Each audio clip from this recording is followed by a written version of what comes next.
Welcome to the Talking Toughness series of podcasts, where we examine the mental toughness concept with guests from a wide range of sectors, illustrating that our mental approach to what happens to us and around us matters for all of us. Our guests come from the worlds of business and public service, education, social mobility, sport, and health. They all share their experiences and their observations about the factors that have enabled them to survive and to thrive on their journey through life. Many guests have gone further and incorporated the concept into what they do as coaches, trainers, managers, and leaders, helping others to thrive in their turn. Their experiences are valuable to those of us who strive to do the same. Our guest today is Gaj Ravichandra. He's someone we have known and admired for many years, more than 10 years. Gaj, together with his business partner Leila Rezagia, are the founders of Kompass Consultancy, which is an organisation that has built an enviable reputation as a leadership developer where they apply their highly regarded coaching skills.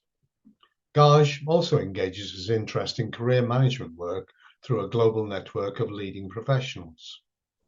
Now, what we've come to understand is that Gaj is someone who observes and learns from everything he experiences, as well as seeking reliable knowledge wherever it can be found. In fact, we would like to think that that's what brought Gaj to us when he came to explore the mental toughness concept, and which he has since mastered.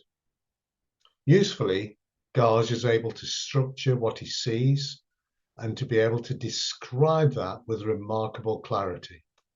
You're going to see that in these two podcasts. Equally usefully, Gaj is a very generous person. He is happy to share what he knows. He has a genuine interest in helping others to be the best practitioners they can be. So it's a real pleasure to welcome Gaj to these discussions. Well, good morning, Gaj. How are you? Good morning, Doug. Great to be here. I'm pretty good, actually. Yeah. How about yourself? What's happening? Well, I think I'm fine.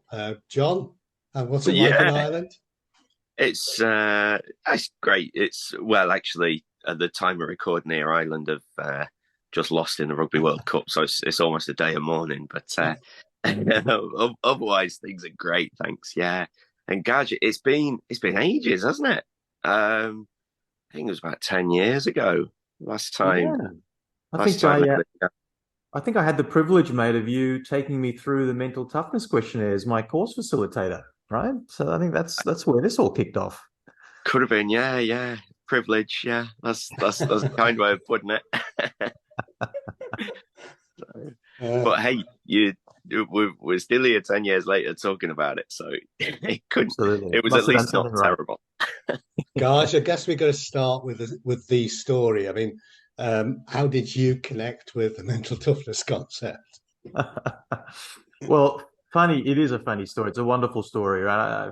From our perspective as well. I think it was 2012, I believe, and I was walking through Kinnikiniya, one of the sort of bookstores in Dubai Mall, and stumbled upon this book emblazoned Developing Mental Toughness, and thought, I better pick this up, and it looked really quite interesting. So bought the book, brought it home, and about 2 a.m, I was still reading it, and I thought, you know what, actually, I need to really get my head around this concept and this framework a little bit better.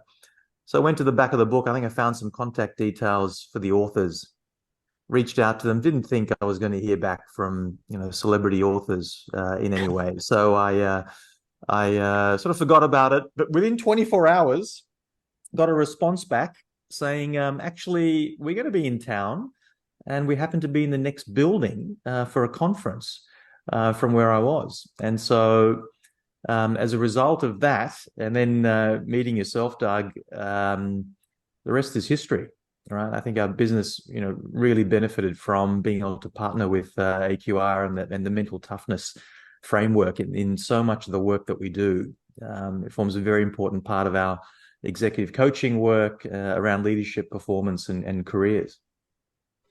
Absolutely. I remember that really well. I mean, just to put it into perspective, you spend your time between Dubai and Australia.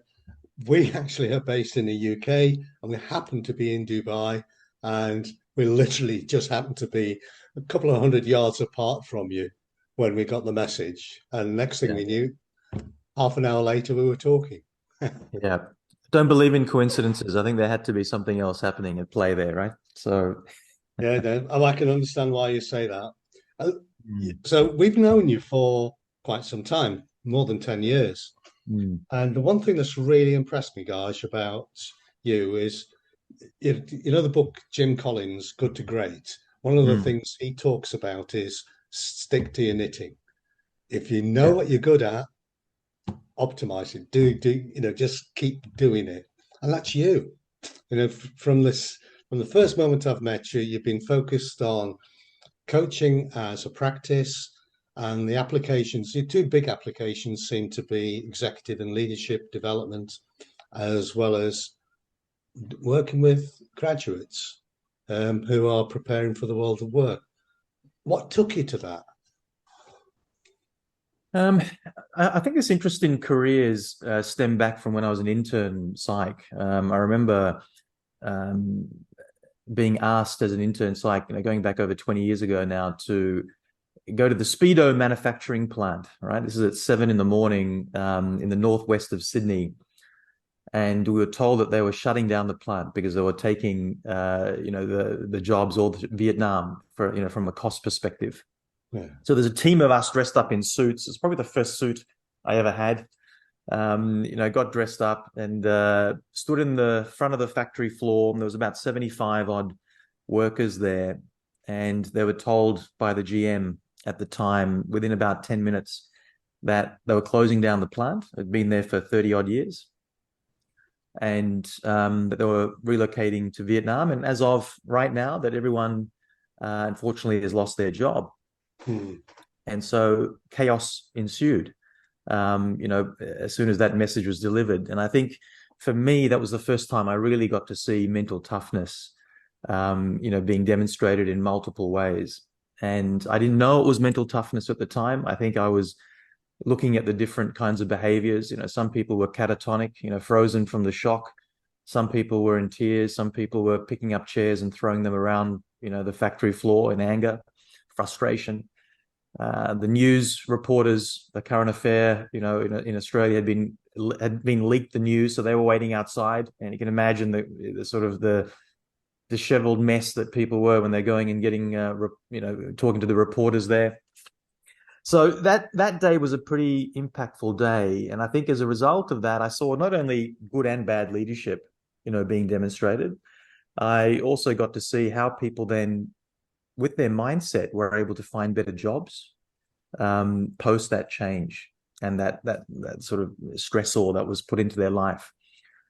And reflecting back on that, I think the core elements of mental toughness really became super clear to me. Once I saw the framework and then applied a lot of that into our career work.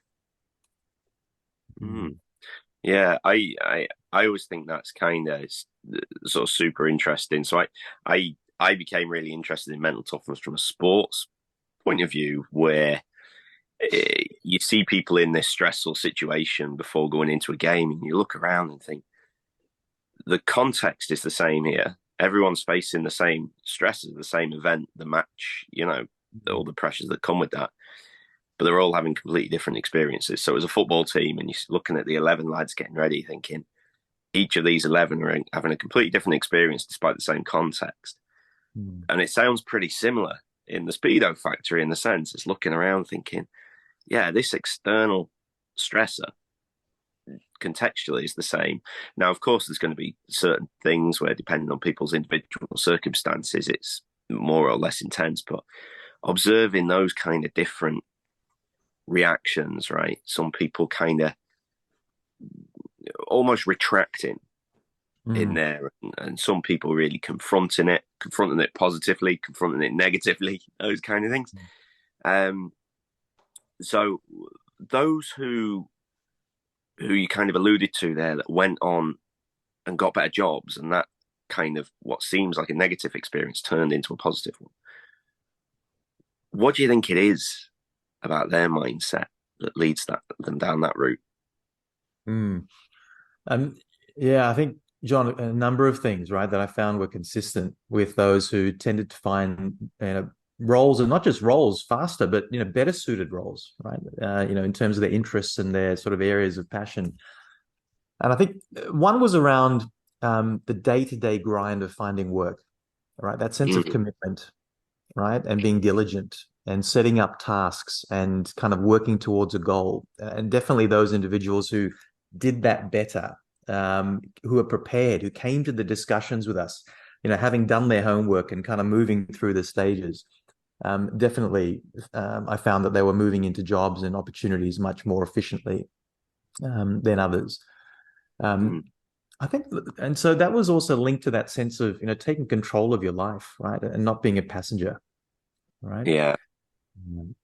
Yeah. And it takes, it kind of sounds easy when you say it, doesn't it? But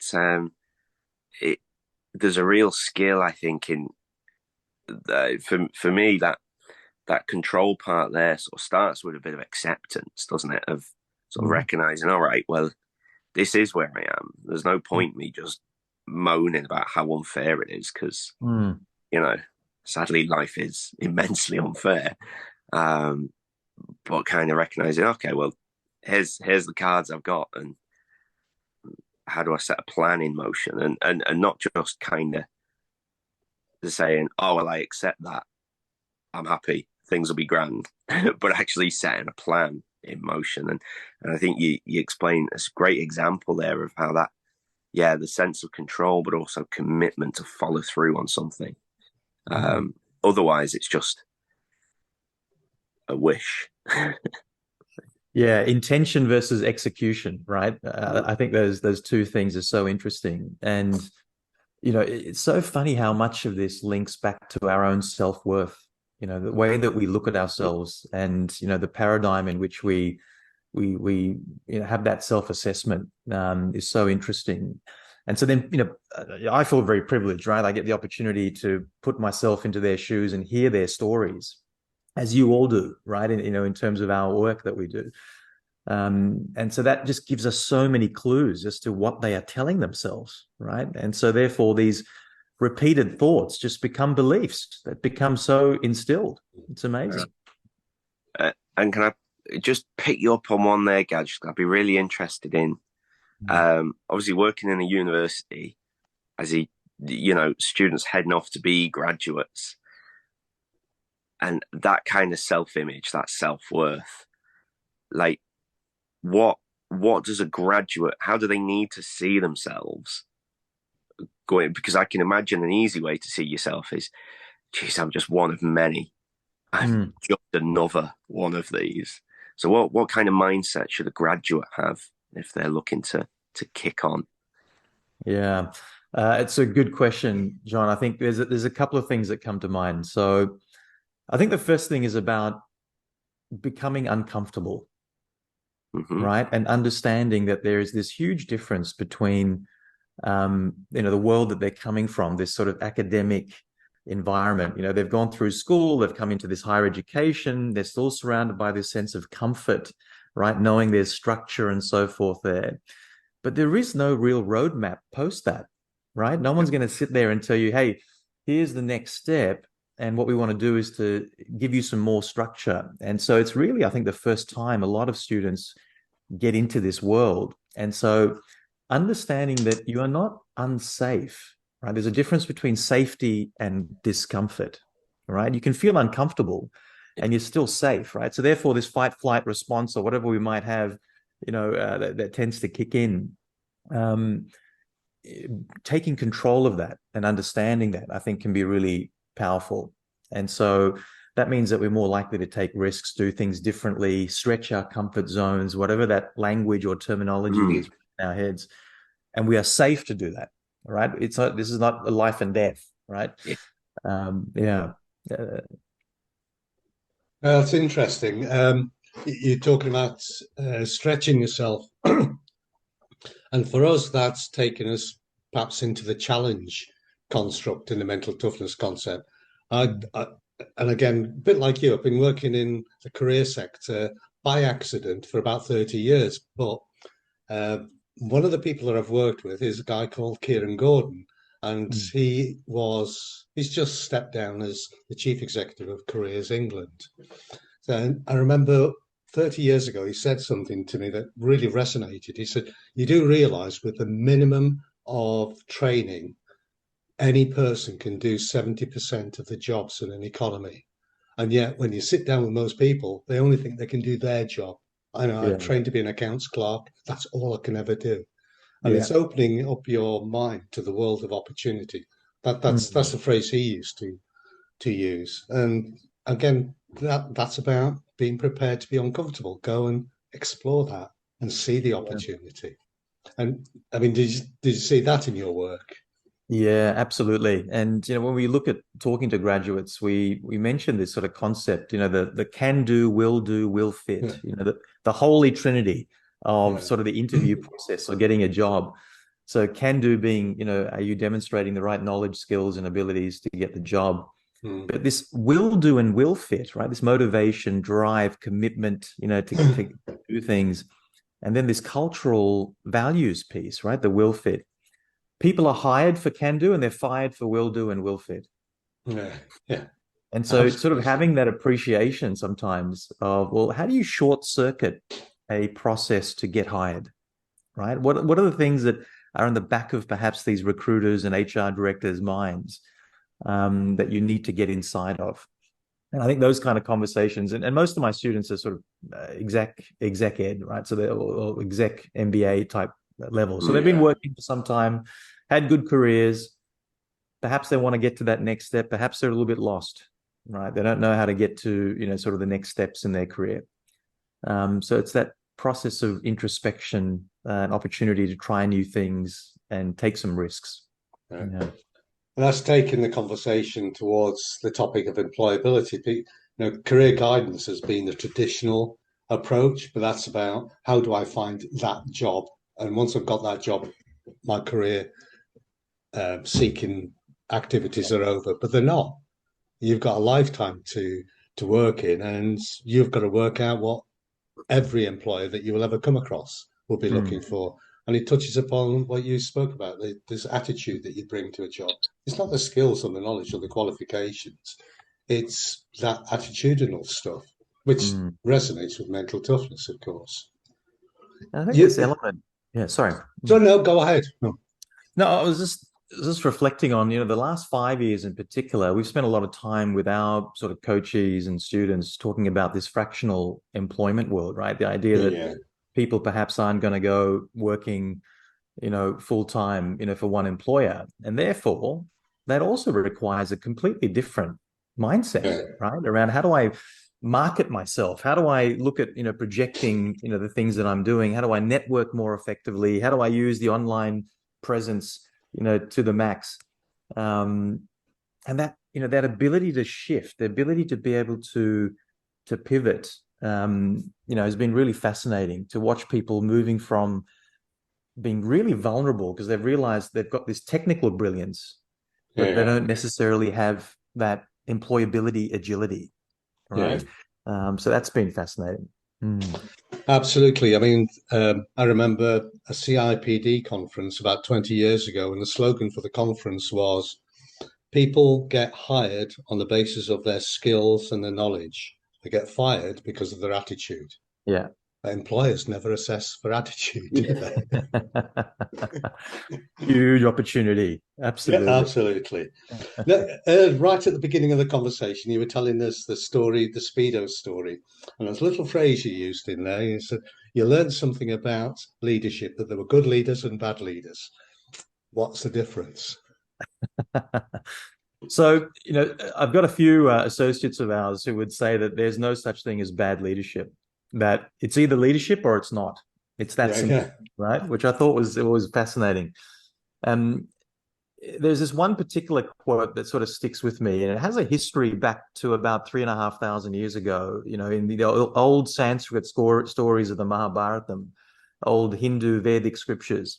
And it's something that has come up more recently. I think Simon Sinek started talking about it, but it's actually got a long history back into the Stoicism and sort of Vedic scriptures. But it says that, in a lot of ways, leadership is about getting people to do what you want them to do because they want to do it.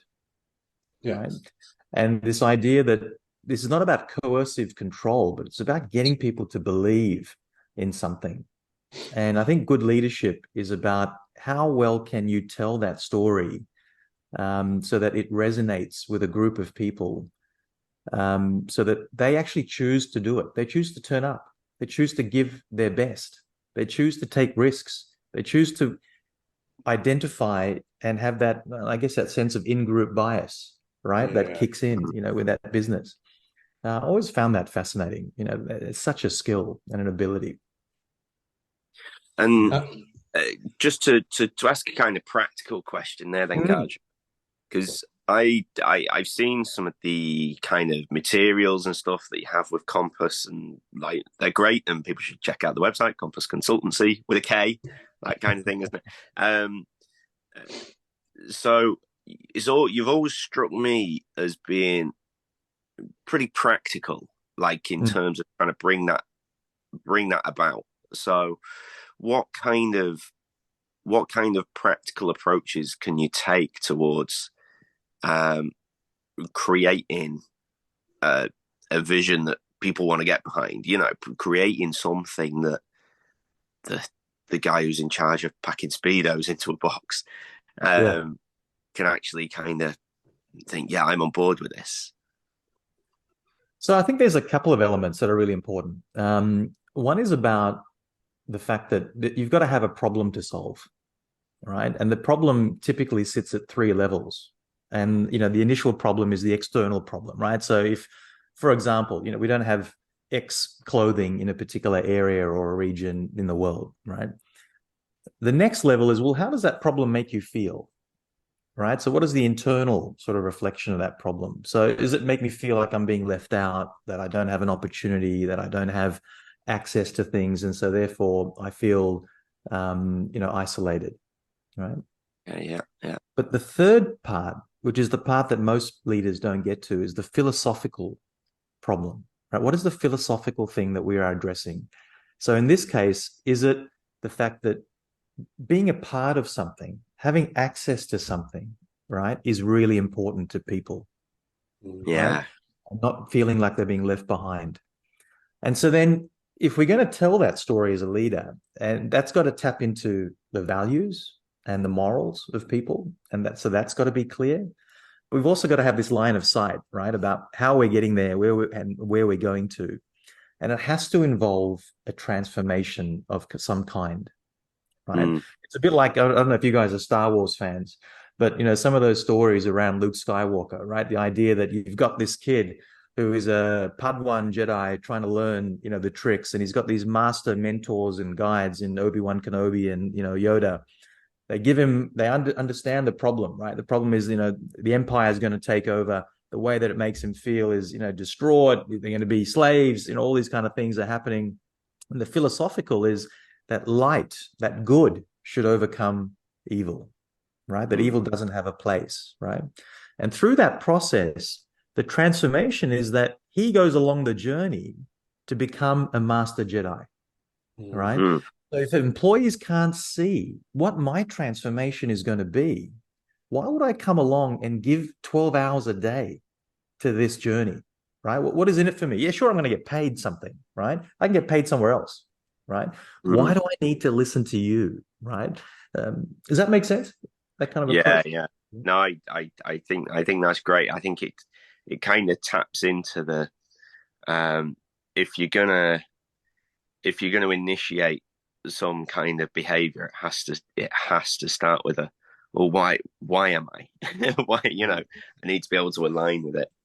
And I also like to think of you as a Yoda as well, so So I like to pick up on the leadership thing as well.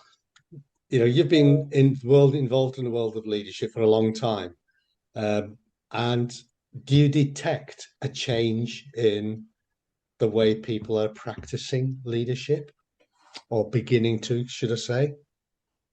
Yeah. And I think there's almost a couple of ways of looking at this. One way is I work with sort of CEO founders of companies, and a number of them are now transitioning, 25, 30 years on to the next generation. So I find that a really interesting transition point in the way they look at leadership. And that has moved away a lot from, being very transactional in nature to being much more empathic in nature. And I think I've definitely found that sort of sense of belonging and connection has increased in the way that people focus on things. Whether it's this idea that, we're looking at human resources as talent, and therefore, if they are talent and they're people, we need to address them in a way that actually resonates on a values and personal empathy journey, right, for them, so that they can feel a sense of connection. Those in the corporate world, it's funny because if I think about 20 years ago, the ideas of situational leadership or, sort of having to change your style to suit the needs of other people was less of an issue, right? Yeah. Jack Welch's style was still, the preferred way of behaving. And now when you go and talk to people in leadership, everyone's trying to undo everything Jack Welch did, right? In that period of time, which is really quite fascinating. And so that sense of, right, now it's actually about connection. How do we create connection with people? Because if we connect with somebody, they're more likely to do stuff for us, right? And so I think, changing that culture and that environment to not quite a servant leadership approach. I think even though servant leadership is quite popular, I don't see that being executed very well at all. I don't know how you guys are seeing it in terms of your exposure, whether in sporting teams and educational institutions and corporate teams. I still don't see the element of a leader acting like a servant or that servant mindset. I mean, do you guys see that? You see, for me, it depends what, and it might change with different contexts, but certainly areas I work in, the leader is normally someone who would they're in that position to hold a certain amount of expertise about something. And to become a servant, you're almost just eschewing that expertise that you have. A little bit like I kind of come across this sometimes in kind of teaching and education, where there's a limit where interaction doesn't work for me, because the person delivering it, I want them to be an expert. And I don't want them to sit down and go, what do you guys think? Because I think I've paid my money to listen to you because you know more than I do. So to an extent, I want you to lead on this kind of dissemination and interact with me that way, rather than kind of flipping it around completely and just become this facilitator. Now, there might be some areas where that is more effective. I don't know, but if part of becoming that leader is kind of on the assumption that you're an expert and therefore have a lot to give, I kind of feel like you lose some of that with being too much of a servant, personally. Guys, you might be also sort of touching tangentially onto something else. I'm very suspicious about any concept that adds an adjective to a perfectly acceptable noun. And so, we've had a number of people on these podcasts so far, and if you listen to them carefully, and very occasionally, very often, you'll hear authentic leadership come up. Everybody has a different version of what authentic leadership is. So it's just a very confusing term. It's just something fashionable. People like talking about it. And I think servant leadership may be the same. It depends on what you mean.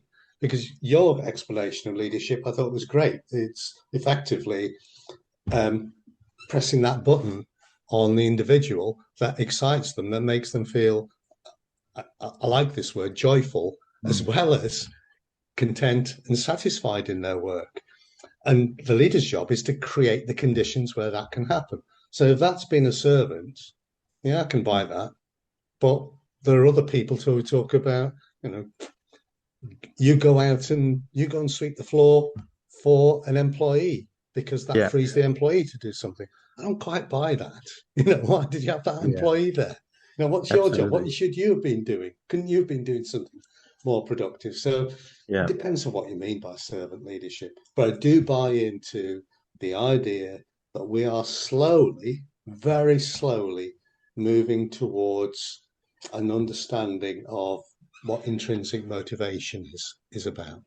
yeah, yeah, absolutely. I think so when someone talks to me about authentic leadership, I say, oh, as opposed to disingenuous leadership. Is that what you mean? So it's almost a redundant word, right? In so many ways. I think and we talk a lot about in our leadership programs the idea of who you are is how you lead.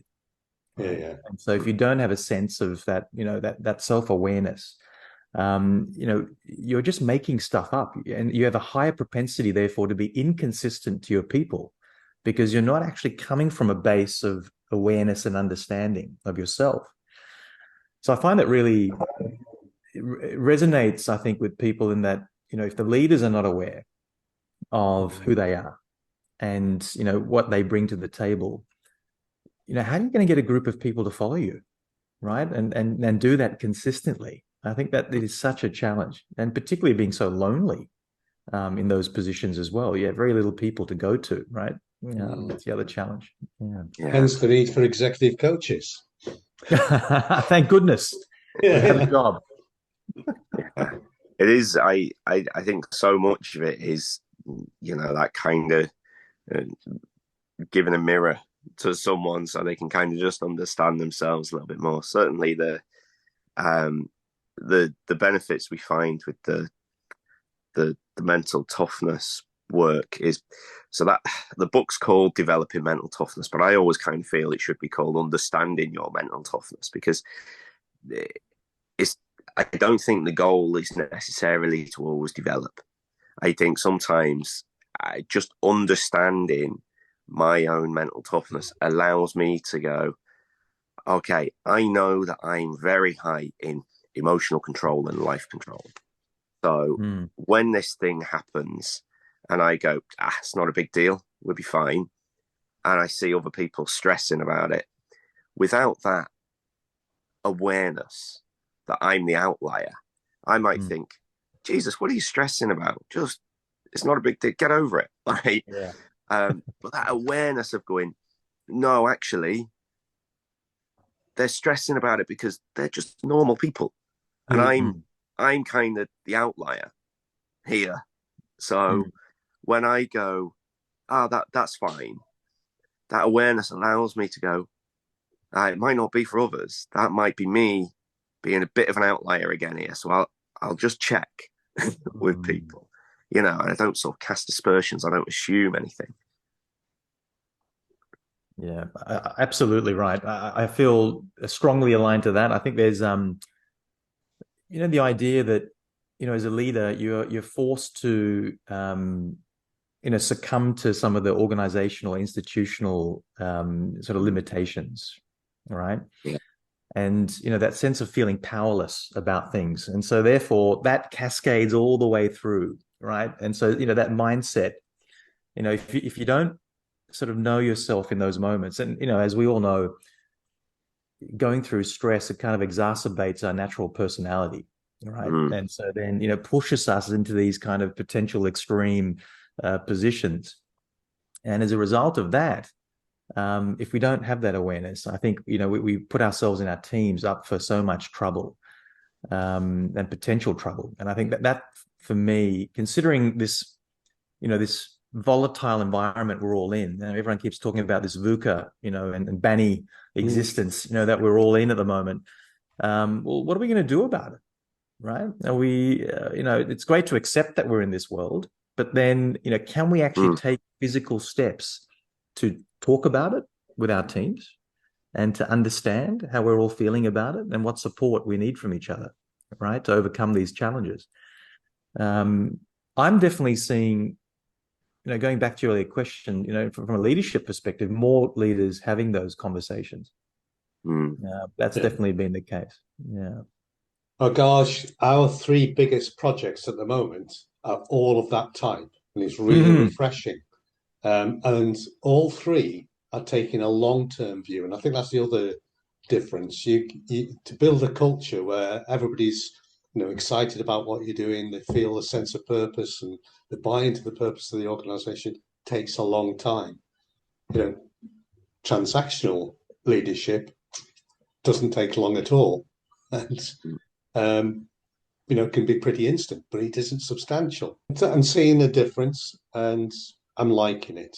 Everyone's so caught up in that short-term cycle. You're not really thinking about that long-term vision, and therefore giving people the roadmap and the story and the transformation, that they're going to undertake.